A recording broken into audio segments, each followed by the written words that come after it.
Welcome to Old West TV International. Right, tiripo pamasaisai. Right, nhasi tajungwa nemukomana kuzikanwa nenyika yese. Himself Tinainas. Changu mchimbo yakamufonera akati mukomana keni mhanye ndiyo studio ko. Saka tinai pana. Right, vanomuziva Makri. Yes, I say one for now. No, but one say one manager. Yes, I. Hada kunero chimanya interview for chimanya. Siri kweli. Lewa siri kweli. Andika. Right, kune bamwe bantu bandakuza kuti Makri taneshe. Chichi kumboiti. Makri kutoka nezve sendia. Yema. Makri mukomana akazvarwa mudhasi City of Kwadzana Harare. Akatanga kunwa magita yake achiri mudiki pati taimira mji kuchikoro nemji nekuchechi amere. Zoswa upeti tatakurawo tapita zvatira kuita. Till now chiri kuchira futi zvatirichiita. So Makri angori muimbi anofadza vanhu. Okay. Mazera ose. Okay. Uyezve ari mukomana anoshanda nesimba. Sure, that's Makri. Ungenda uchisawa. Okay. Kune avo vangade kuziva kuti Makri zita rake rechokwadi anhu rakabva pai iye anonzai rechokwadi. Haisi ako nderechokwadi but inonzi remadururirwa. Remadururirwa ndo rinonzi Makri. Then kuna Philip. Ndio akazvarwa namai vangu nababa vangu. Saka zita rinonzi Philip. Philip ndo rinonemuyani Makri ndo rekubasa. Yes. Nyasini. Aiwa, vari kuzvinzwa. Unogara kuti Makri unomuziva kuona kuti ndo best kwangu. Ndine two hometown in Africa. Yeah, sometimes I'm Bedbridge. Sometimes we do kwese kumba kwedu kwese ndakatanguriwa nekuti I'm always there and I appreciate kuti love yatinopiwa nemageto ezewai. So I think ndo mageto ekuti ndo kwandinobva. Okay. Aiwa, tuzvizvizivirisa. Saka kuri mbairi wakatanga kurai? Way back, I think. Gore ndokona kunyepa but chandosiya ndichoti ndakatanga kuimba mangu around 14 years. 14, 15. Yeah. 14 years ndoko watanga kutopinda mustudio? Yeah, ndokona kupinda mustudio. Ichi ndakurekodi? Ndakatanga chiri kuda ndega. Tainoda ndinonzi Keko. Kuwana Fruit Loop na Cubase. Pana muproducer akashandisa Cubase. Yenzi Keko kungoya yairekuda ndo one of my softwares airekoda vanhu. Saka thinking ndimufana ndo pandakatanga kungova music ndichipinda mustudio yemuvesa mwanzi Afrobeat Firing Squad. Kwadzana ndo kwazvakatangira. Okay. Aiwa, zviri kunzwika. Saka kanya pachikoro wakachitogureti wakapalekwe? Pachikoro ndakangonyora form 4. Ndikatongopasa kuti 4 ndakapasa maths ndo zvakashaika kapo. But nenyaya zvatanga takazomirwa kudhara takashanya nguva yekuti tizongoenda mberi because music yakabva yatotanga kutotigasa tiri busy ende akabva tachangoona takaenda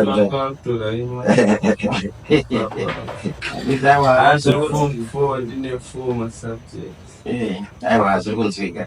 Saka music journey yako iyoyo uchiona kufamba kwebhazi une here zvawachivha mulife zvekuti unoti aiwa mukoma zvese ndakatenga bhazi ndakatenga pasiporo nemusic? Une chawachivha here kubva kwawatanga? Yeah, tuma achievements turipo because in real life ushaye vamwe vanotonakirwa newe kana vanotoima wewishers vanokusvivira kubudirira. Unogona kusaimba kuwa mari but you can get money through music nenyaya yekuti unogona kufadza vamwe vanhu angori kwaatori asingatouye kubhawa.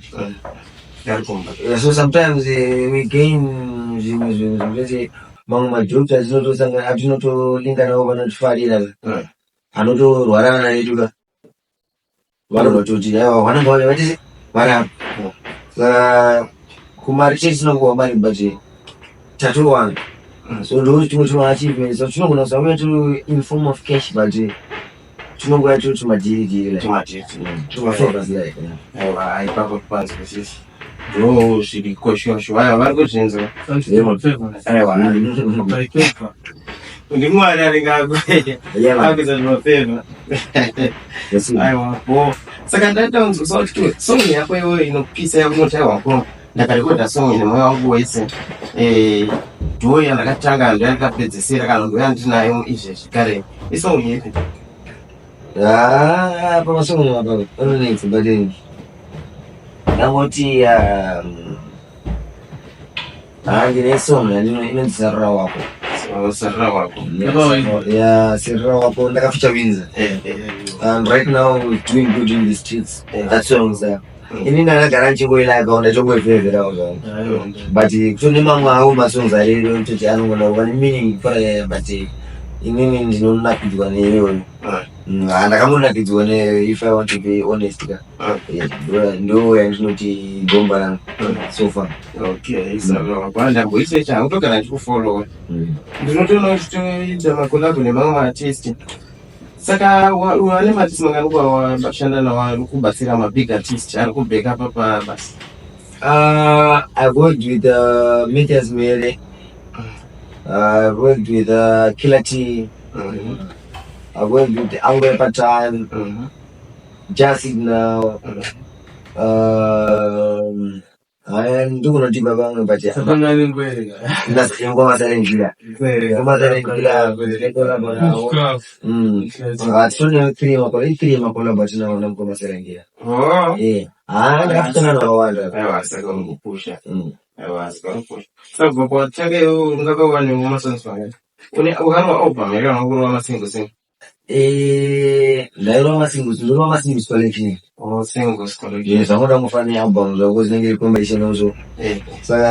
So far, I played the Good and Fighting last year. This year, I EP where I've done the Said Love Story. Yeah, man, Said Love Story. Je dois avouer this year. The mama collabo was not as watching our future. Je vatazomuona achibura achikandwa kani ezowana vanogara vakatifollowa vachiona zviri kuitika kana pano ndazonera pacho nengoma vamanje kusatetwa muri kuzvinzwira muri Zimbabwe mukomana ari kupisa zvinhu zviri kuenda mberi kune makolabho akawanda saka hanzi kare mune data mogara makangono subscriber kuitira kuti iye paanokanda nemanagement yake paanokanda imimi munoita se munomudzwa chero muri kumba handirika right ipo pakuti ngachiti sehama dzida kusecha kuti makristu kuti apinde sezvamukureva izvi anoinyora sei akanyoreka sei kune vamwe ka zvekuti hasi emaspelling anogona kutonyora pakabuda makristu wekuti amaika anoimba MACRISS Macris Zim paFacebook, Macris Zim YouTube, Macris name Instagram,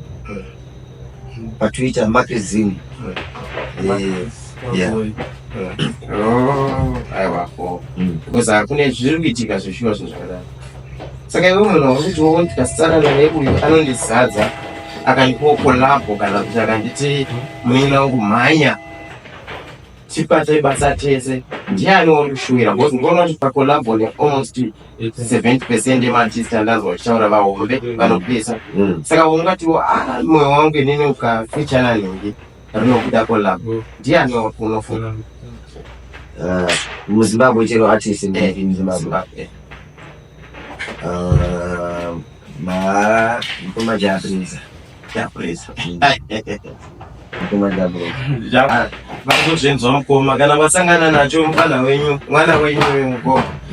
mukoma muku aiwa munofanira kuti mungomumhanyirawo ipapo right saka kushanda kwari kuita makrisi kune management ere yaunoti this is my director, this is my clients vanouya vanokubata through your management or kana achida kugwaya asi izvo zvindotongokufuna iwewe zviri kufamba sei apa basa vanhu vakatora nhamba yatichava inovabuditsira vachatoona catalog neprofile yemusic yaMakrisi panoitika zvese maupdates mitonho zvese zvavanonzwa you have to check there.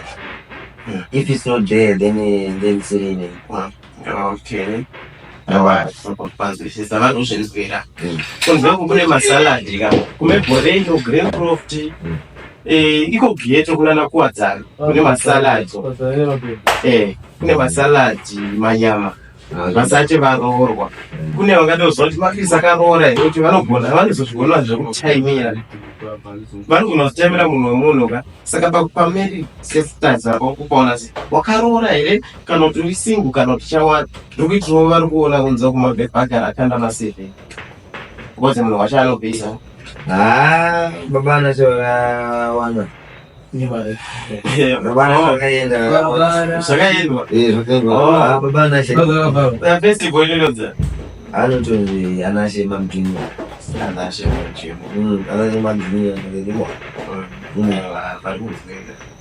ndozvakanaka hanzi akaroorwa mukomana kune vangu vachida kutarisira kuroorwa kana vanga vachitarisira kuroorwa kana kuroora mukomana akaenda iworedi chake akuchira aiwa pari kunzwika aiwa tinotenda ndiMakrisi anenge ari Bedford border post western side kana kuSA side vanoda kuona music just go and follow pa YouTube, Instagram, TikTok zvese mungonopinda munakidzwa nemasini malive shows arimo akapostwa zvese zviri right and then pakubhuka kana muda kumubhukawo vati vachaisa nhamba pamusoro dzamunokwanisa kufona straight to the manager voronga pashi because there's a full management iripo ipapo pakachena tu saka mukomana haangazongobudika mustudio sina watu anogadzira radio kunotobika maradio freestyle wangazoshaya stage ile ngoma kweli ile kumataya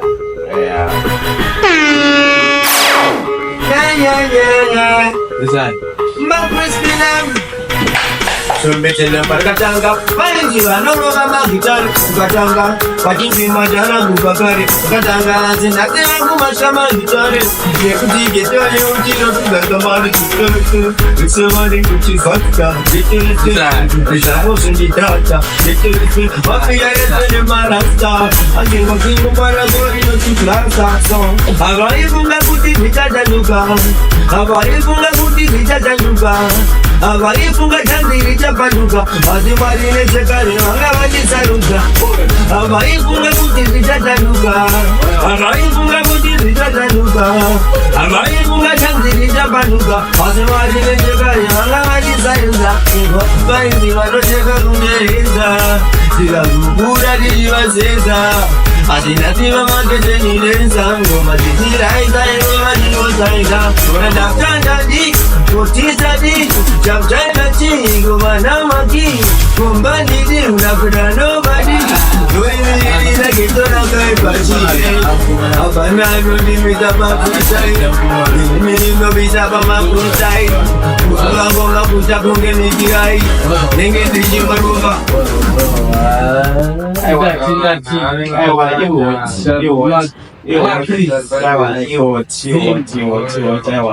vangomunzwa kuti mukomana ari kupisa inge ari kutoda chero kushamangwana nefreestyle of tari toda saka vanoda kumubhukawo regai ashedzere nhamba dzamaneja vanoda kubhuka mubvunzwa kuti tinofambiswa sei kanti munoone mumwe kubaza kwake saka hakuna basa risina basa hakuna basa risina maneja chero mabasa iri maibata saka regai vashedzere phone number muzive kuti tikuvabata pari number 0785 552 459 0785 552 459 kana ipapo muchaona madetails ekundibhuka panenge pane manambers ese crew ese walala don't forget to subscribe Makrisi yeah man cheri kwa 40 kana marasika futi munongoyapa zvese Worldwide Studios live tetiripo tinokupai futi nhamba dzazvidzo.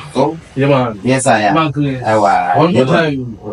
Why not pesa? Zisa kaya. One more time. Aiwa. Ya, mimi kwa nani bosi. Taxi. Welcome. Take reading.